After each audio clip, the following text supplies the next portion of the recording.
in running the MMDAs and agencies of the ministry or within the sector. Aside the traditional statutory releases that government sends to the MMDAs, would you have any plans of initiating other means of enhancing revenue generation for development within the MMDAs? And then give me one or two examples of what initiatives you would want to put across. Mr. Chairman, thank you for the good question that has just been asked. There are many challenges in the ministry, just as my brother has identified. And therefore, anything that will be done to improve upon the resource base of all the MMDs is something that we are going to work towards. But, Mr. Chairman, just as I said, we will work together to improve the local economic development of the MMDs. And I said, based on their economic comparative resource endowed advantages. But Mr. Chairman, from the days since 2009, ever since I entered this chamber, Minister of Local Government upon Minister of Local Government have all been complaining about one critical thing, and that is property rate. We happen to visit about 154 districts, of which myself and the committee members embark upon. One critical area that we can do, the low-hanging fruit, to make sure that we improve upon the funding of the MMDs is property rate. So if my brother is asking of just one or two examples, the first example should be property rate. And Mr. Chairman, we were in this house when the budget was passed and property rate was centralized, taking that core function from the MMDs. The central government could not do it, and therefore it was later suspended and given back to the MMDs. So when given the nod, it's an area we are all going to collectively come together. My brother, thank God you are still in Parliament. And one of us is being posted to the Minister of Finance, if approved. The current majority leader who is going also understands revenue generation very well. And the potential of property rate, what it can give to the MMDs. Mr. Chairman, this is one area that we are all going to work towards. And if all former ministers come on board, practitioners come on board, MPs come on board, together with chiefs, now that the various chiefs and traditional authorities are going to be members of the district, I don't think DCs, MPs, traditional authorities, and opinion leaders in their various districts will sit there and say central government should come to their place and come and collect property rate, and after that give something to them. So it is the quickest and the fastest way of generating revenue at the district level. So we will not centralize it, we will decentralize it, and it will help to enhance their capacity. So that is the first example, my brother, I can give you. Thank you, Honorable Nominee. I think I have one more. Very well, go ahead. Mr. Chairman, my last question has to do with DRIP. The past government, taking cognizance of the fact that we need to maintain our roads, took this initiative. There are various schools of thought. Some believe that the supervision and management of the DRIP program should be placed under the Ministry of Roads and Highways, even though local government owns it. This is grounded on the fear that there could be misuse and the initiative will crumble. I disagree. I think that local government who initiated it should own it. I don't know what the nominee makes of this, but in practical terms, give some indication of how he intends to protect and sustain this initiative. so that we can achieve the laudable goals that we envisage for the introduction of the DRIP program. Your response to the question. Mr. Chairman, the DRIP project or program, District Road Improvement Program, was a laudable one, and it was jointly conceived through the Committee on Local Government, the Parliament leadership, together with the Ministry and Administrator for District Assembly Common Fund. Mr. Chairman, unfortunately, my brother is saying it was owned by the local government ministry. But local government ministry was not part of the procurement. And therefore, there were challenges at birth. And he's asking, how am I going to pursue it? Mr. Chairman, every district chief executive watching me, workers in the Ministry of Local Government watching me, will testify that they have no records of any agreement of the DRIP project. And they have no program, inventory of all the DRIP machines. This is a challenge because it was highly procured at the big house, that the office of the president. So that brought a problem. And therefore, one, there is no management contract. Two, there are no means of spare parts. Three, there are no committees established to take care of them. So if you go, it is fraught with a lot of challenges. And therefore, if given the nod, together with my brother who used to be in the ministry, and together with my team who will be the technocrat at the ministry, we all work together to make sure that the DRIP program is materialized. Because the machines were procured to improve upon district roads that are not hard. And much money was used. We was common fund in arrest. So you can't use that amount of money on such a program and allow it to go waste. Whether we like it or not, the machines have been procured. And we must put them into good use. Therefore, there must be proper structures, proper agreement, proper monitoring, proper systems to make sure that we have a very good advantage or utility of the machines that were procured. With this, Mr. Speaker, I believe I'm now going there. My brother is here. So we are going to team up. Even on this table, I can count about 2 or 3 local government former ministers. So we have the men on both sides. If we can put everything together and solve Ghana's problems, the problems will be solved. Thank you very much. I will now give the floor. Very well, if you want to thank the nominee, following your questions, you have to do that immediately. Let me thank him for the assurances given. I wish him well. Thank you very much. Thank you. Honourable member, thank you, my good brother. Giving the floor to Alhaji Alhassan Omar, let me inform the House that there is an urgent issue which I will have to personally address. So I'll take a short leave of you. In my absence, the Vice Chairman will chair. Thank you very much for the opportunity. Alhaji Omar, you have the floor. Thank you, Chairman. My good friend and brother Ahmed, Honorable Ahmed, congratulations. I look forward to working with you and bringing the issues of Zabzugu to your office anytime from today. I have one question. I believe my question may fit to a lot of rural constituencies and districts. And it's simple.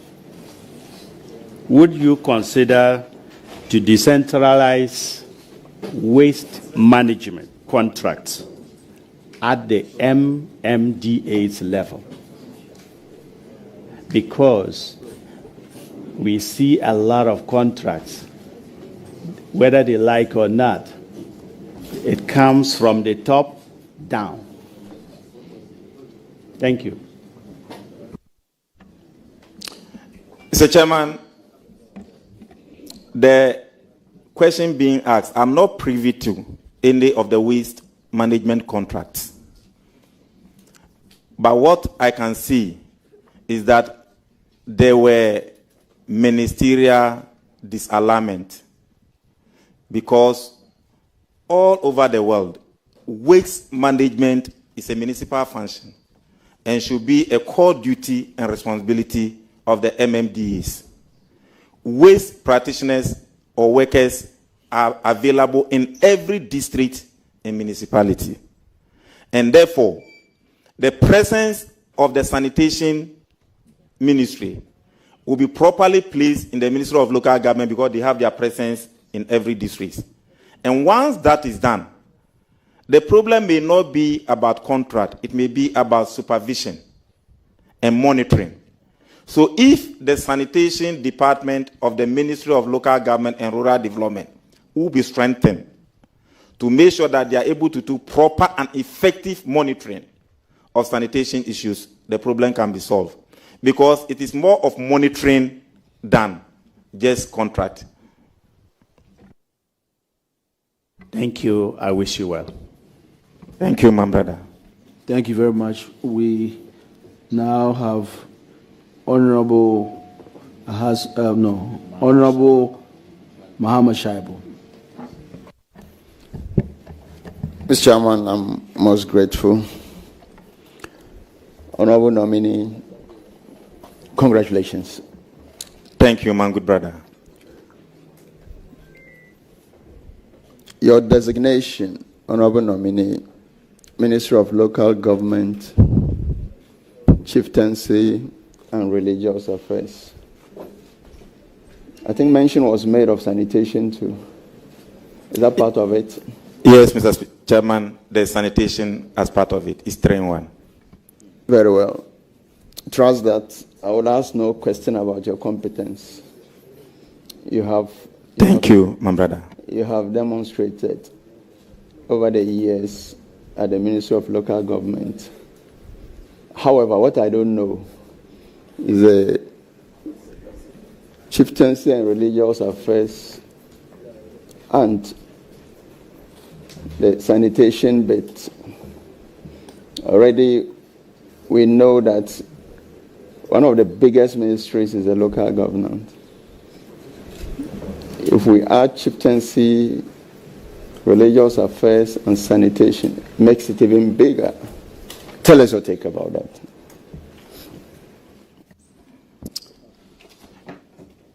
Mr. Chairman, what I can say is that with your help, I will be able to do it.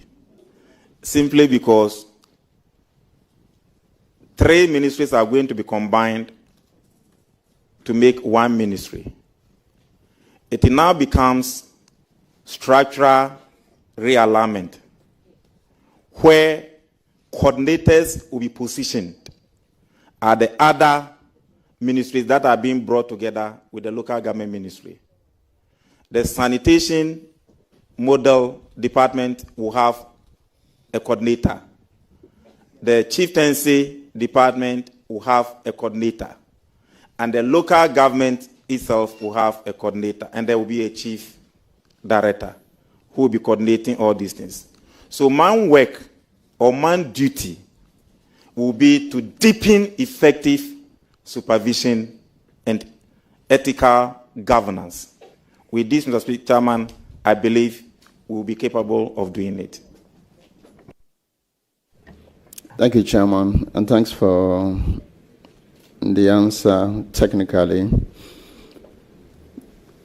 Honorable nominee, there's this vexed issue of a turf war, supposedly, between MMDCs and members of parliament. I'm sure you would have had some experiences. Some parties or political parties even went to the extent of asking MMDCs who have intention of contesting for parliamentary elections to step aside. That tells you that even parties recognize that there's a step forward. Tell us what your take is on this and how you will deal with that as a minister for local government when giving the nod. Mr. Chairman, the role of DCs, MMDCs, is different from the role of MPs. And having been a member of parliament for this my 17th year, in my first year, I was given a story, and that is what I can tell my brother here. The current chairman of the National Democratic Congress, Honorable Asedun Ketia, once told me, Ahmed, when you become a member of parliament, don't be looking at what the DCs are getting. You chose to be a member of parliament. They chose to be DCs. Concentrate on your member of parliament, and you will go far. But if you are doing your member of parliament duty and you are still looking at what the DCs are getting, they are called chiefs. They are treated as kings, and we are treated as servants. If the servants want to look at what the chiefs are getting, there will be that confusion. In the same way, when the DCE is also looking at what the servant is also getting, he will be thinking of destabilizing that servant. And this has been the source of conflict among DCEs and MPs. But if everybody will look at their jurisdiction, that conflict will be done away with. However, as a minister responsible for local governance, when given the nod, having been a whip in parliament for 12 years, Mr. Chairman, I will not, and I will repeat it, I will not allow any DCE to disrespect any member of parliament. In the same way, I will also make sure there's a common platform for DCs and members of parliament to be able to have frequent meetings for us to understand our various job descriptions. Because I've been a whip. There were instances where MPs were caged in Accra for over 9 months. They couldn't go to their constituencies in the name of doing parliamentary business. So if that understanding is not given to DCEs, while the MP is here doing national assignment, the DCE will be rapidly or radically destabilizing the member of parliament. When that one happens, it is not the MP you are fighting. You are fighting the very seat you are sitting on as DCEs. When these things are made clear to the DCEs and the MPs, I think there will be peace. Finally, Mr. Chairman, DCEs who sabotage their MPs in the last elections couldn't win. As a whip, there were many complaints where DCEs were sitting on the common fund of their MPs. Yet still the MPs won. So it is not how you mishandle your MP's common fund that will make the MP lose. DCE, use the money given to you to work.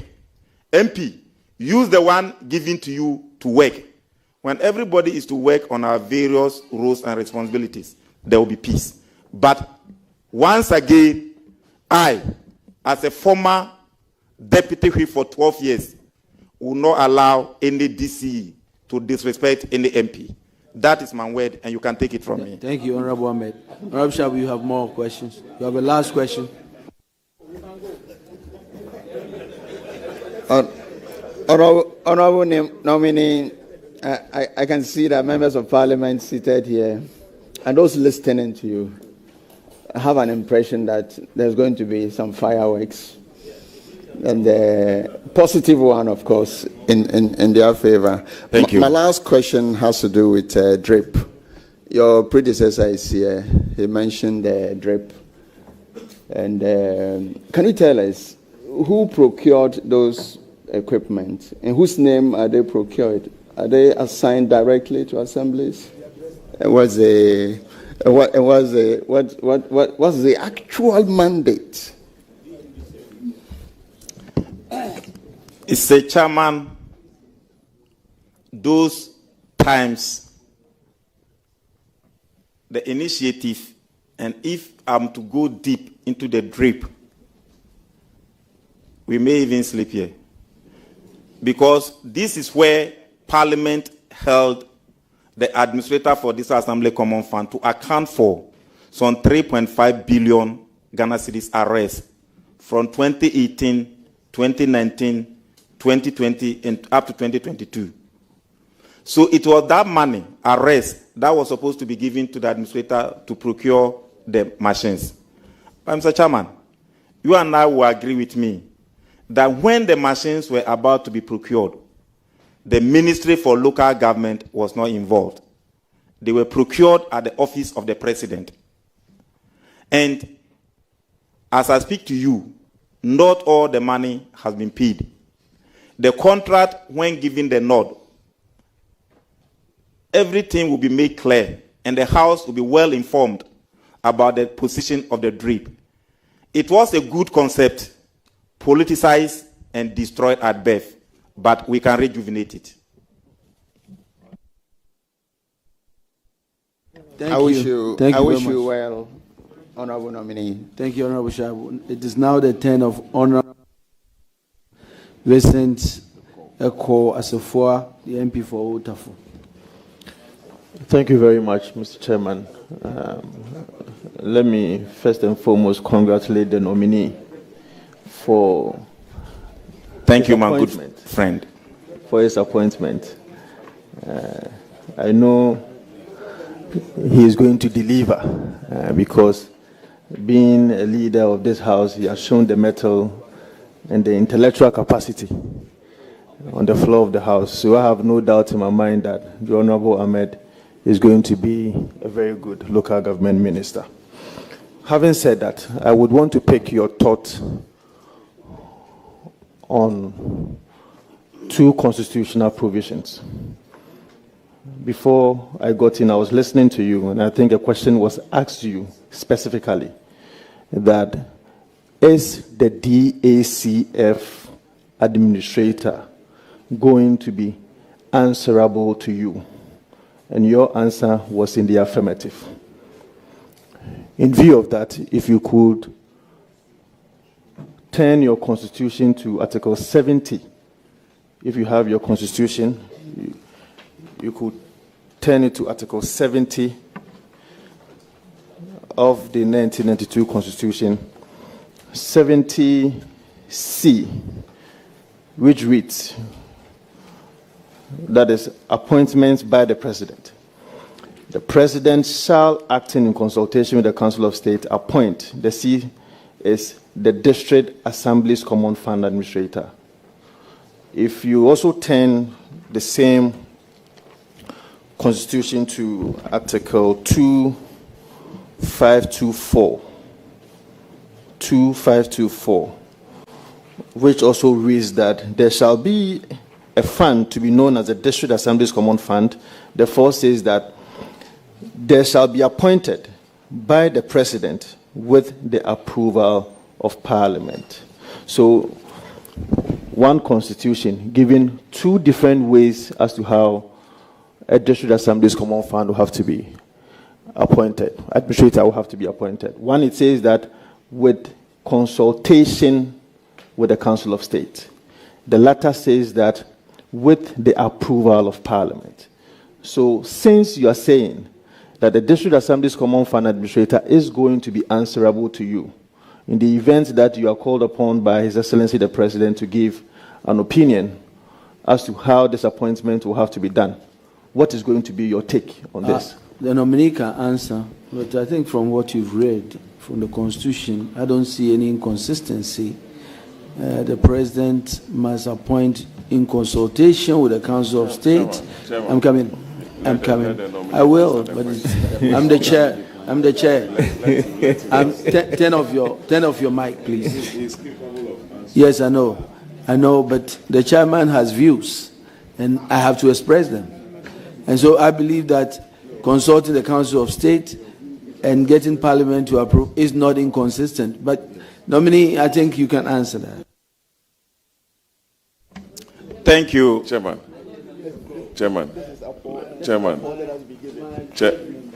yes. My church member, Chairman. you must catch the eye of the chair. I know. You have not caught my eye. Chairman. Honorable Ahmed, go ahead.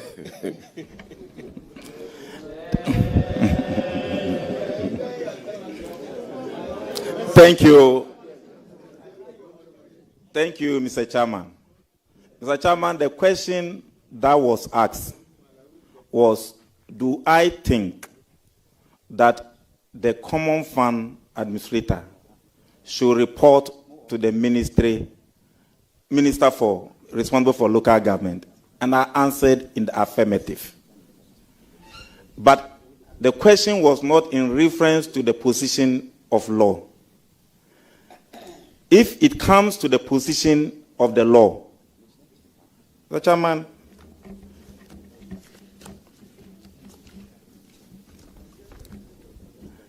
Chairman, this is the Local Governance Act 2016. It was Parliament previously, the Local Governance Act 455, made the administrator for this Assembly Common Fund to report to the minister responsible for local government. In 2016, Parliament changed the law and made it that Section 129, that the minister, the District Assembly Common Fund Administrator, should report to Parliament and the office of the President. And that is what brought a turf war between the two. And since then, Mr. Chairman, there have been practical implementation challenges. And if a law was passed in 2016 and you've encountered practical implementation challenges, I think the law must be revisited, the defect must be corrected. And it was in that background that when the issue came, I stood with the law. And I told the minister responsible for local governance at that time, you brought the law and amended it. If you now think that the law is giving practical or implementation challenges, let's go back to Parliament and amend the law. So the answer I gave was in connection of how the cure can be given.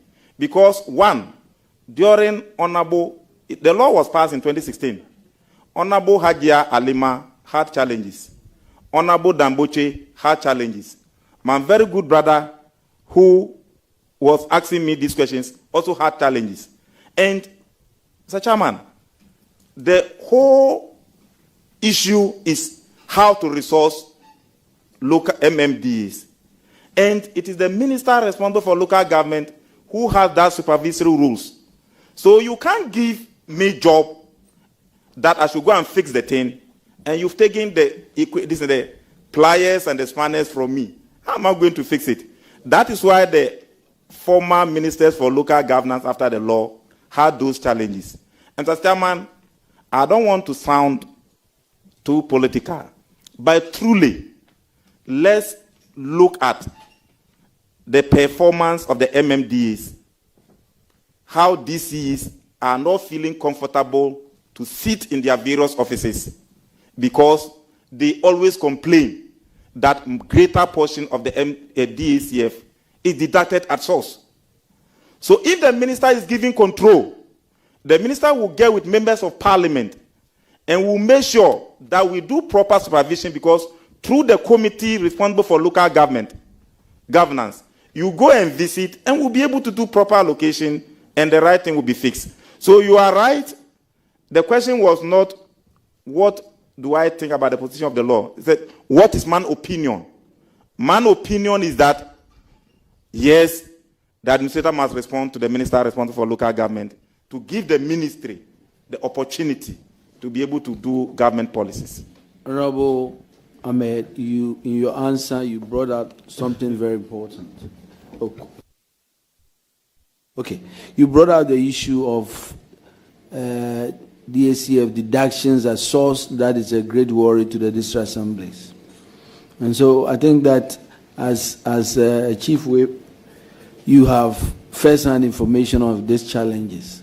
So I want you to take the opportunity to tell us what you will do to address it. Mr. Chairman, the first position is to work together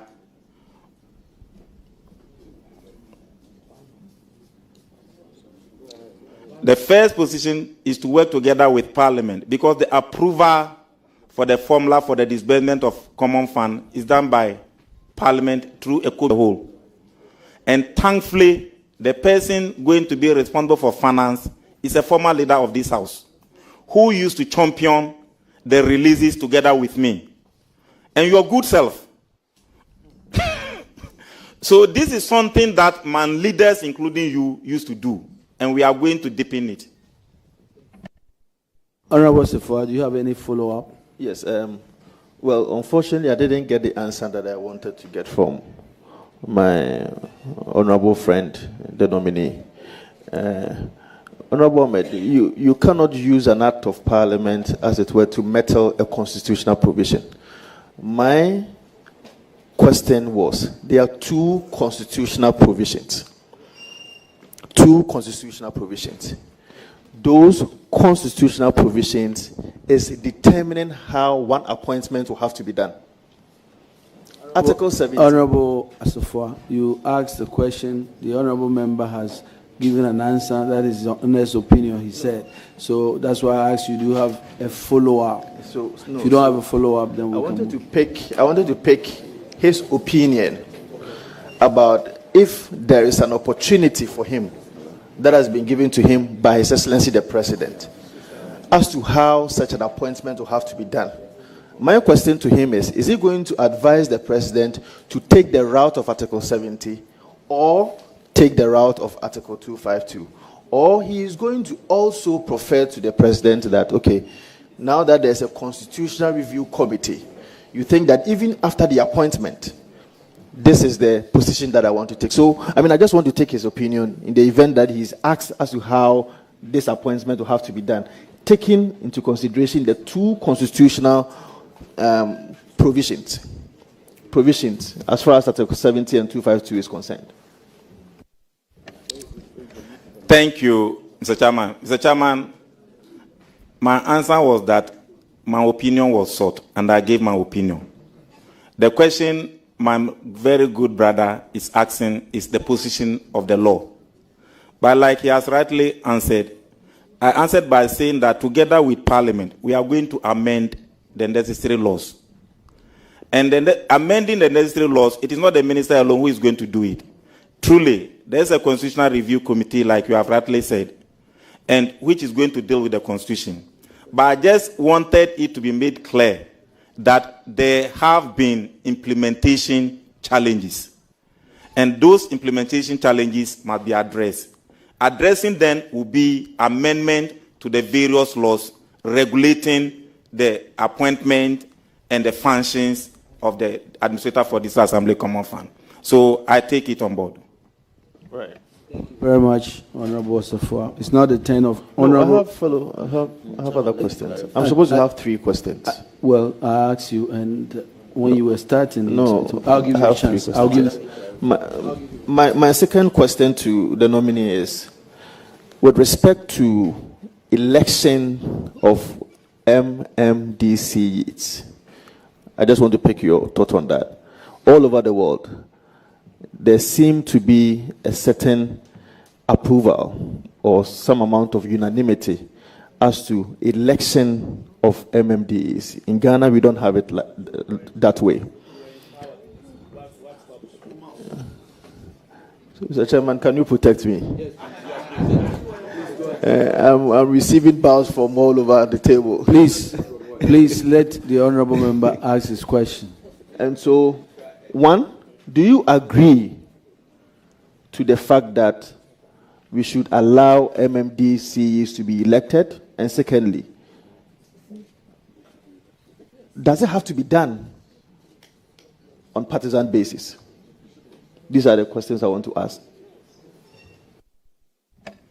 Mr. Chairman, one, In the first question, I do agree that MMDCs must be elected. The second question is, I disagree that it must be done on partisan basis.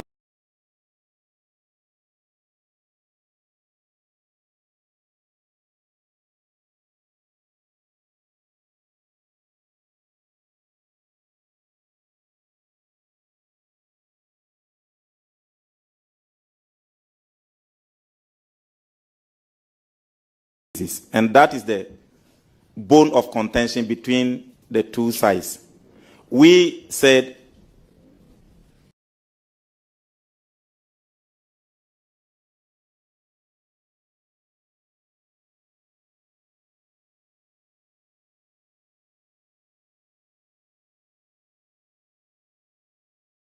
MMDCs must be elected on non-partisan basis. And you said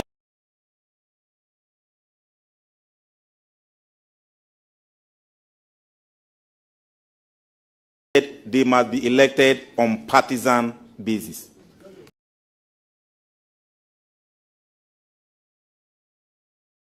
We sold these two views to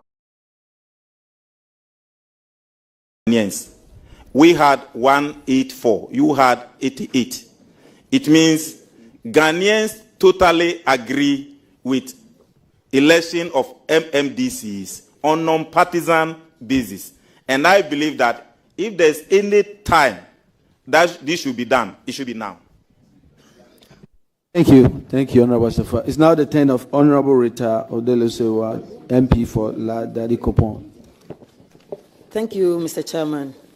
I want to congratulate my leader on his nomination by His Excellency, the President of the Republic of Ghana, John Dramani Mahama. Honorable Leader, we are aware that MMDAs are supposed to generate revenue to be able to boost the local economy. And as a former MCE, one thing to find out from you, how do you intend to work with the MMDAs to ensure that there will be blockage of leakages of revenue mobilization? Thank you. Mr. Chairman, in the first place, we are all moving towards digitization of or automation of revenue generation channels. And therefore, the first solution will be to digitize all revenue generation or revenue collection points at the MMDAs. 2, Mr. Chairman, we must deliver open and accountable governance, where chiefs, opinion leaders, and people residing in a particular jurisdiction of a district assembly will be aware of 1, revenues generated from their electoral areas, 2, revenue generated from their district assemblies, 3, how those revenues have been applied to the various contracts that have been awarded. If we practice a bit of accountability, Mr. Chairman, I think it will go a long way to improve upon the revenue generation of the MMDAs. It should not be a one-man job. It must be a participatory service in nature. Thank you very much. Go ahead, please. Thank you, Chairman. Honorable Leader, I want to find out from you if you will consider recruiting more revenue collectors to support in revenue mobilization. I speak as a typical example, citing my municipality, the Adikotopon. It's a big place, and I believe the revenue collectors there are not enough to be able to go around to collect the revenue to be used by the assembly. The Chairman, having been a long-standing member of the local government committee, there was a particular exercise where we embark upon a field work to go to the various MMDAs and identify how much IGF, internally generated fund, they've been collecting annually. Mr. Chairman, it will surprise you. The staff, the amount spent on the revenue staff is more than the amount that is used to pay them. Most of the assemblies. And this was one of our fundings. And therefore, a lot of recommendations were given. And I think the report was taken on the floor of Parliament. And the records are there. So the issue goes beyond just recruitment. Secondly, in that report, we suggested that we employ a number of national service personnel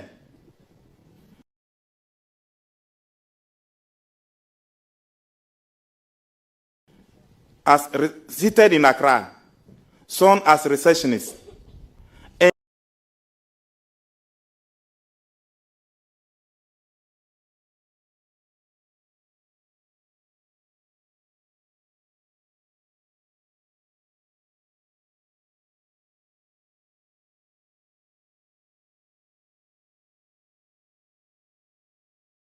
charge them with responsibility, motivate them with the opportunity to be retained. In that regard, Mr. Speaker, Mr. Chairman, I believe will help solve the problem.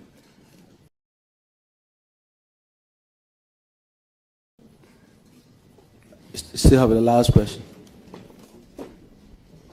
Thank you, Mr. Chairman. Honorable Leader, my last one is, I believe in your capabilities, and I know you are going to work well as the Minister-Designate for Local Government, Chieftaincy and Religious Affairs. And I trust that you are going to work with our chiefs and religious bodies to ensure that we continue to enjoy the peace that we are enjoying. And I believe that with the Chieftaincy institution, you are going to keep an eye there, and whoever will represent you on that front will give you proper reports, so that wherever there are issues, we'll be able to resolve them. On this note, I want to congratulate you again, and I wish you all the best. Thank you. Thank you, my good sister, Honorable Rita Odolesoa. Thank you. It's now the turn of Honorable Patrick Yaobuama.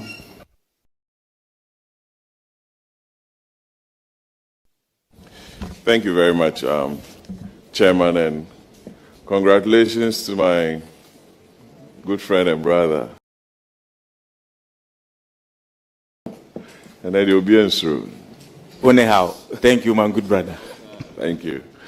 Ahmed, I can see a lot of prominent chiefs behind you, and your portfolio includes that of the Chieftaincy, our revered Chieftaincy institution, which is captured under Chapter 20 of our Constitution, 22.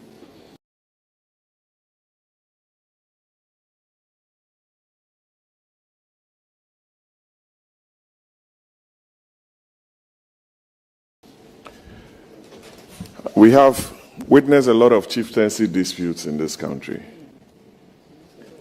Some resolved, some unresolved. Even if you look at the Chieftaincy Act of 1970, provisions were made for the traditional houses to settle disputes. Same repeated under the 2008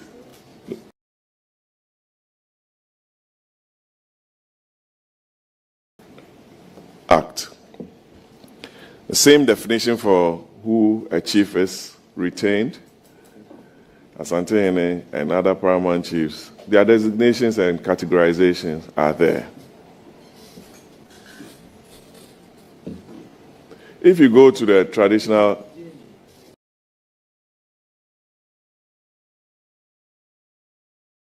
judicial councils, I don't know if you have your Chieftaincy Act with you. Don't worry, I'll assist you.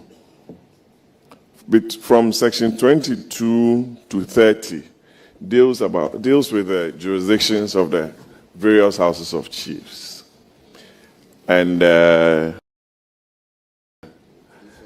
judicial committees and their roles. The chiefs they don't earn any income. Even their lands, there are issues with other neighbors. Investors do have issues with them. They go and do all sorts of things there. The capacity of the judicial councils to even deal with matters affecting the institutions down there, to the extent that they can't even afford the services of lawyers to handle matters for them. Because for them to be able to hire the services of lawyers to deal with issues relating to their parameters, to handle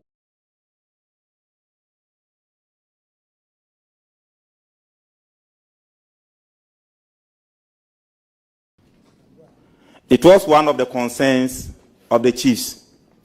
In the first place, our distinguished and revered chiefs earn their place by birth. And therefore, as one of our recommendations or suggestions, thank God the chieftaincy ministry is now being merged, it's now taking its rightful position with the Ministry of Local Government and Rural Development. What we are going to do is to consider liaise with whoever becomes the Attorney General and look at how best the Attorney General, together with our revered chiefs, can work together to improve upon the conditions of the lawyers of the Ministry of Chieftaincy and Religious Affairs. With that, if the conditions appointment is being done by the Attorney General, the lawyers who are working at the Chieftaincy Judicial Committee and these things will have some sigh of relief, because they will be entitled to the conditions of service of the lawyers in the Ministry of Attorney General, the Attorney General Ministry. In that way, Mr. Chairman, I believe it will help to retain good and qualified lawyers to support our chiefs. 2, now that we are going to be privileged to establish our own university for local governance studies, one of the courses that are being suggested is that since our revered chiefs earn their positions by birth, it is the responsibility of the state, looking at the sensitive roles that they play, that we give them capacity building training by establishing a course in the University for Local Governance called Royal Academy of Chiefs, where the state will help or facilitate in training and organizing seminars and courses or capacity building courses for our chiefs by giving them the customary, taking them through the customary laws and those things. If that is done, Mr. Chairman, I believe it will go a long way to solve the problem that we have. The Royal Academy of Chiefs, will it be a department or an academy?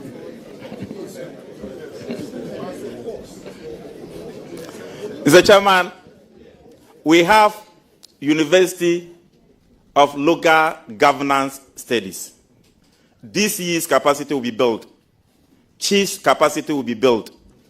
Mr. Chairman, if you can't, I'm not a lawyer, but when it comes to law, our lawyers will tell you that when it comes to customary issues, they need to be given special touch. And these are the areas we are going to bring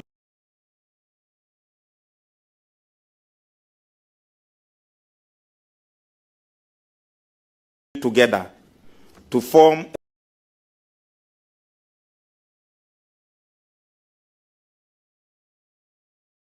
a course that we call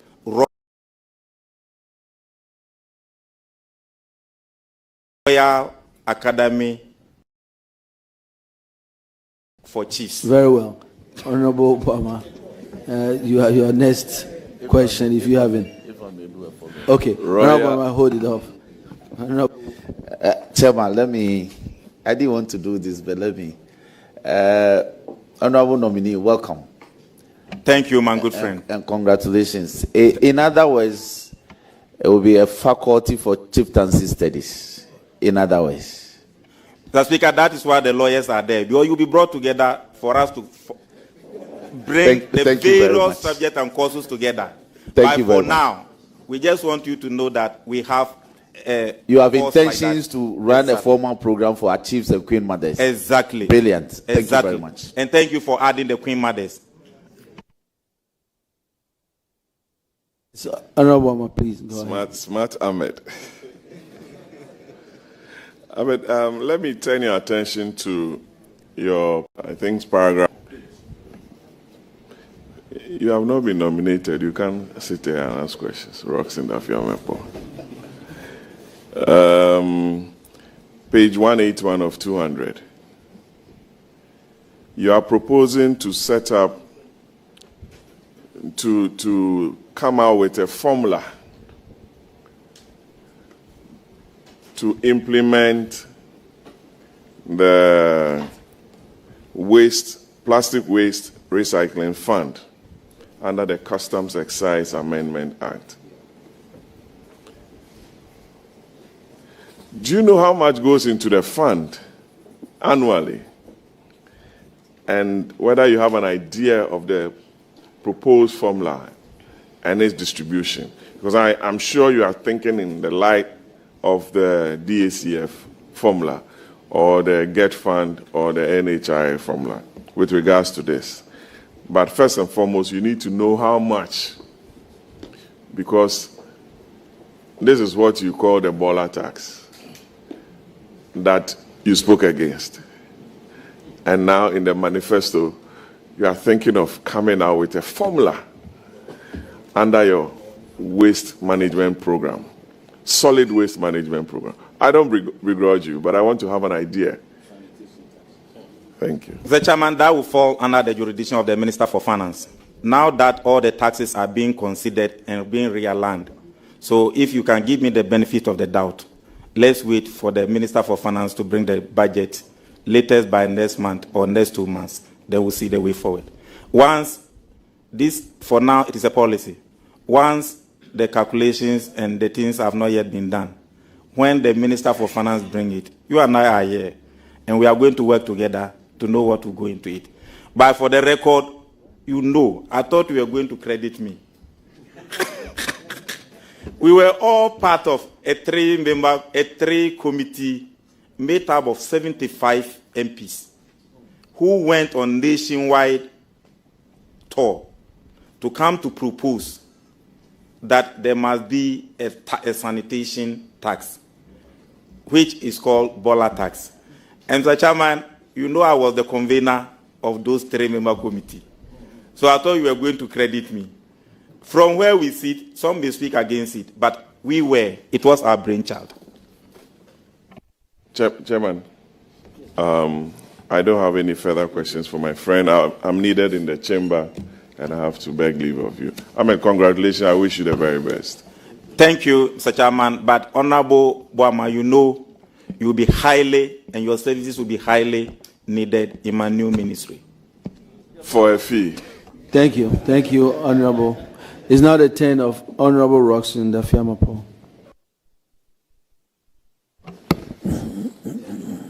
Chairman, thank you very much. Chairman,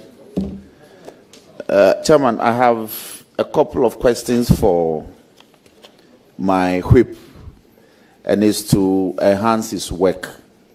No malice intended at all. Yet, let's make progress. The key issue for members of parliament and also the assemblies, especially, because having had the opportunity to serve on the Public Accounts Committee for 8 years, I've come accustomed to the peculiar problems of the assembly in carrying out their mandate. It's in respect of the late releases of their share of the common fund.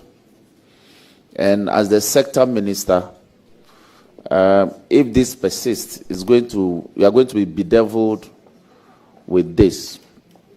What innovative means will you deploy to ensure that there are regular releases of these funds to the various assemblies to carry out their mandate from not the Ministry of Finance, but from the administrator?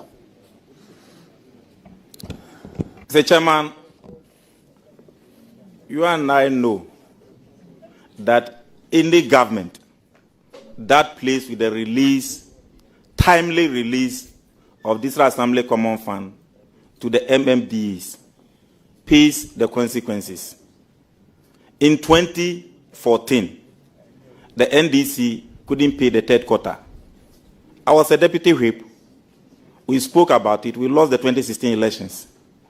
After that, it was paid. In 2024, the current government also delayed in paying the third and fourth quarter. He also paid the price. And after losing, he has paid.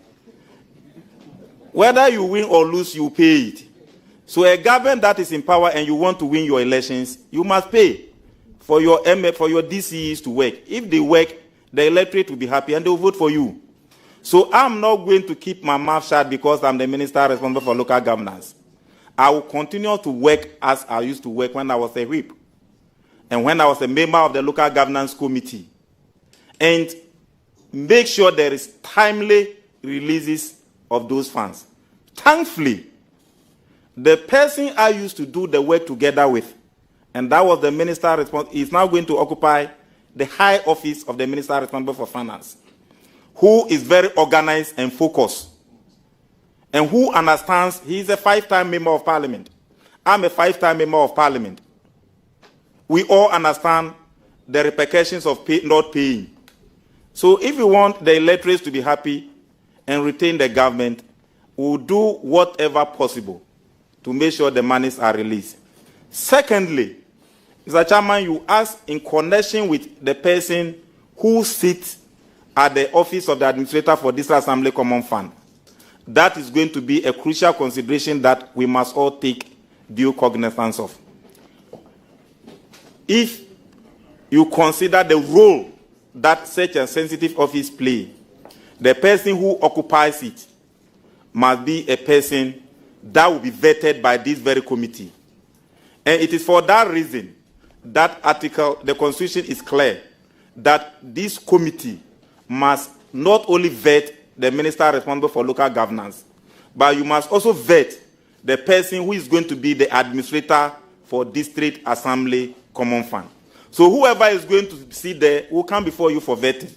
And I believe this question, when he comes, it must also be made clear to him or her. Beautiful. Now, one problem that the Public Accounts Committee also got confronted with as a result of the Auditor General having to flag it year in, year out, is the issue of the deterioration of assembly offices. A lot of our district assemblies, the structures are in a state of disuse, and it's a problem. They are unable to raise the necessary funds to undertake early renovation, and so as the years roll by, the structures falls into desuetude, as lawyers will say. Your ministry, so these are the existing problems. Desuetude, that's a law term. Disuse. So these are the existing problems for your ministry. How are you going to tackle this with alacrity so that the assemblies, they operate from very good environment, so to speak?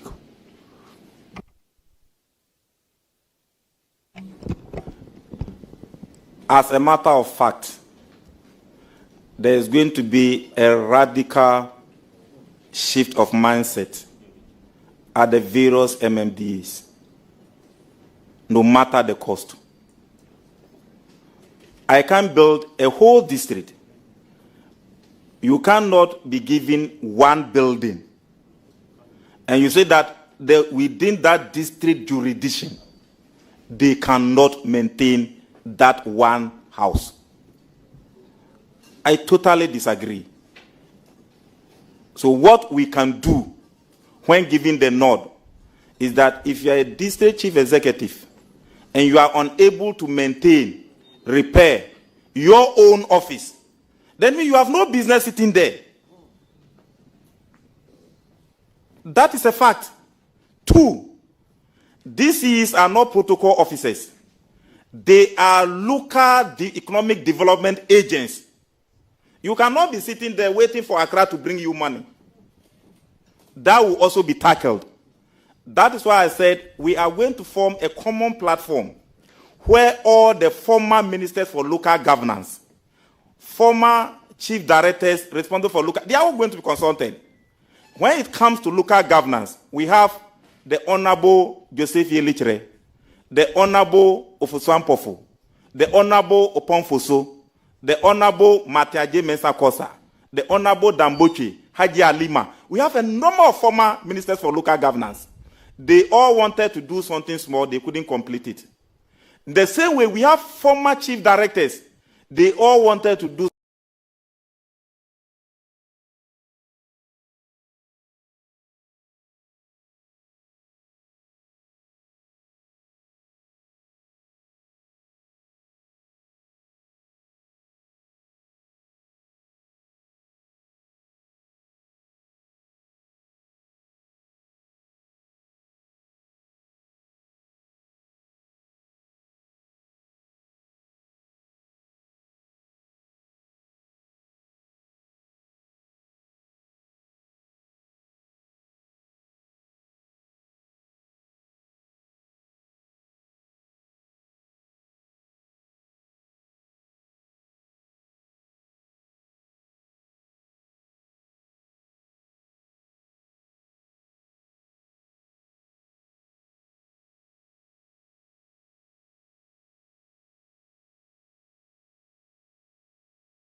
Is a great source of power, adding to your options, knowing that quality and standard remains intact, and our content, which is accepted as truth and accuracy every day, is accessible on the go. Access your favorite daily graphic and our weeklies The Mirror, Graphic Business, Graphic Showbiz, Junior Graphic, and Graphic Sports on Graphic News Plus app. It's the digital replicas of our work. Download Graphic News Plus app on the Google Play Store, Apple App Store, and available on www.graphicnewsplus.com. as you remain abreast of and keep pace with on-the-minute news updates on the go. Home sweet home. Welcome family and friends. Choose the bundle that best works for you from as low as 10 Ghana cedis weekly for unlimited access to all publications. Graphic, truth and accuracy every day.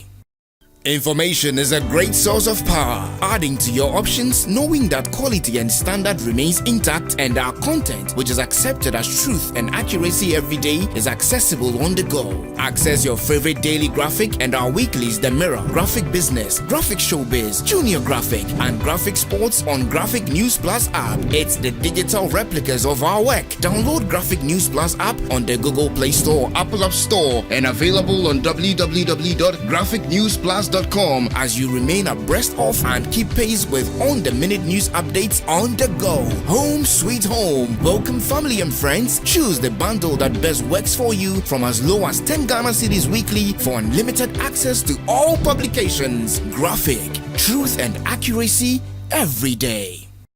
Information is a great source of power, adding to your options, knowing that quality and standard remains intact, and our content, which is accepted as truth and accuracy every day, is accessible on the go. Access your favorite daily graphic and our weeklies The Mirror, Graphic Business, Graphic Showbiz, Junior Graphic, and Graphic Sports on Graphic News Plus app. It's the digital replicas of our work. Download Graphic News Plus app on the Google Play Store, Apple App Store, and available on www.graphicnewsplus.com as you remain abreast of and keep pace with on-the-minute news updates on the go. Home sweet home. Welcome family and friends. Choose the bundle that best works for you from as low as 10 Ghana cedis weekly for unlimited access to all publications. Graphic, truth and accuracy every day.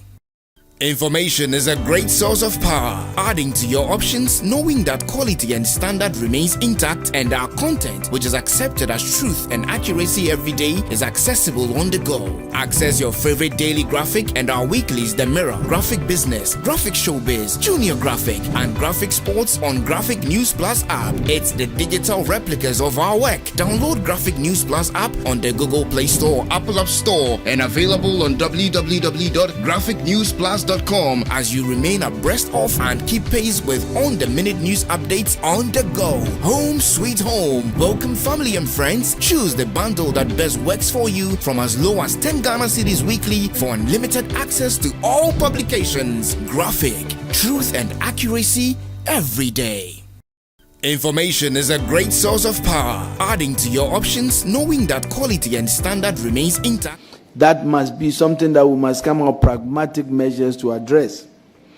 And there are also the traits that, frankly, must be a second look must be taken at for us to see how we can break them up, because they are too huge, even now as we speak, genuinely speaking. So those are issues that I think we must really concern you. Honorable Ahmed, those are not questions. I want you to take a note of them. But to say that I'm very, very proud of you. You've come a long way. There's no doubt that you will succeed. As an elder and a brother in Christ, I know that the Lord will guide you to succeed. Amen. Congratulations. Thank you, Leader. Congratulations. Honorable Ahmed he was accompanied by very distinguished guests, our paramount chiefs, that at this point I will now be privileged to introduce. Okay. So I will introduce the paramount chiefs and the distinguished that accompanied Honorable Ahmed. What is this? His Royal Majesty. His Royal Majesty Odinoho Dr. Fra Brempong III, Omahin Suma Traditional Council, representation of Bono House of Chiefs. Chiefs, you're welcome. We have Wade Noti King Prof. Odafia Walenti, the third paramount chief, Nungwa traditional area, and President Greater Accra Regional House of Chiefs is a representative of the National House of Chiefs as well. You are welcome, Nana. The third is we have Osajifu and Eyamampong, Mamprako the third, Wenchi Mahin, representative of the Bono Regional House of Chiefs. Nana, you are welcome. We also have Apostle Emmanuel Tete. You're welcome. We have the Church of Pentecost, Pastor Emmanuel Kuku Apia, Sakumo District Pastor is here. Ambassador Kwajo Nyamchebafo, Honorable, my former regional minister, you're welcome. Ms. Gifty Ibrahim Ahmed, Madam, thank you so much for all the support. Nana Libi Watiu Banda Traditional Council representative, you are welcome. We have Nana Jato the second. Kwadasohini Banda Traditional Council, Nana, you are welcome. Nana Pe Abuatia the second. Bamuhini Banda Traditional Council, you are welcome. Nana Kaka Bakon Banda Traditional Council. Nana Hanteli Obrenpohini Banda Traditional Council. Ahaji Sunkwa of Kumasi, you are welcome. Awulai Angamatu Ajan of Mahini of Jura Traditional Area in the Zima East area. Nana, you are welcome. Nana Eti Akradi, the second chief of Jura Banso in the Zima area, my own area. Nana, you are welcome. Tegbe Awusagba Bakwa, the second chief Gui Akanyankrom, you are welcome. Akanyakro, okay, you are welcome. Hajia Ramata, Mom, God bless you. Okuji Abo Bankwadi Osiakwahini of Bada Traditional Council, you are welcome. Honorable Kwesi Kofi Kra Pauline, MP, La Côte d'Ivoire, President of the Evaluation Commission, Public Policies, cousin of Honorable Ahmed. Ahmed, also will be yours. Come and join me. Amin Abdul Rahman, you're welcome. And then we have the Chief Director of the Ministry of Local Government, Chieftaincy and Religious Affairs. Now, as it is now, and all the officials that came with them. You are all welcome. Nominee, you are discharged. Thank you.